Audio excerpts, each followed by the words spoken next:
জমিনে আসতে দেয়া হবে না। আল্লাহ চাইছেন আমি মুসাকে দুনিয়ায় পাঠাবো, তোর ঘরে পাঠাইয়া, তোর টাকা দিয়া খাওয়াইয়া, বড় বানাইয়া, তোর গালের মধ্যে চর লাগায় তোরে সাইজ করাবো।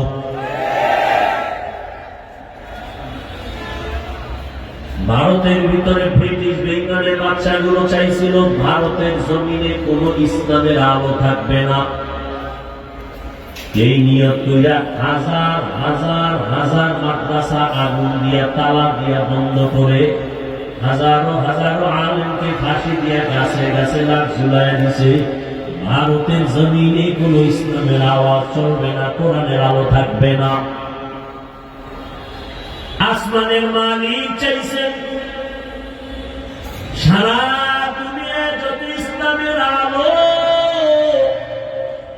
কোরআনের আলো আর আওয়াজ সারা দুনিয়ায় যেখানে যেখানে হবে, ওই ইসলামের আলো পাওয়ার হাউস আমি ভারতের মধ্যে বানাবো। ব্রিটিশ বেঈমান চেয়েছে ভারতে ইসলামের আলো থাকবে না, আল্লাহ চাইছেন সারা দুনিয়ায় কোরআনের আলো জ্বলবে, তার পাওয়ার হাউস হবে ভারতে। বুঝছে কি কি দারুল উলুম দেওবন্দ। আল্লাহর জাতের কসম, সারা দুনিয়াতে দ্বীনের যত লাইনে খেদমত চলতেছে, প্রত্যেকটা খেদমতের মধ্যেই শুধু দেওবন্দীদের অবদান।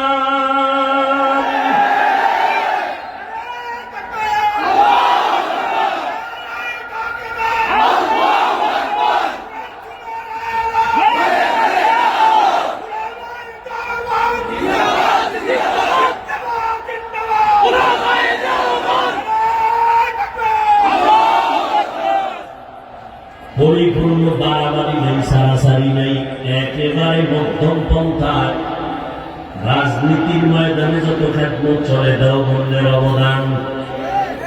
দাওয়াত ও তাবলীগের খেদমত সারা পৃথিবীতে চলে, দেওবন্দের অবদান। মাদ্রাসার লাইনে সারা দুনিয়ায় খেদমত চলে, দেওবন্দীদের অবদান। পীর আউলিয়াদের খেদমত চলে, দেওবন্দীদের অবদান।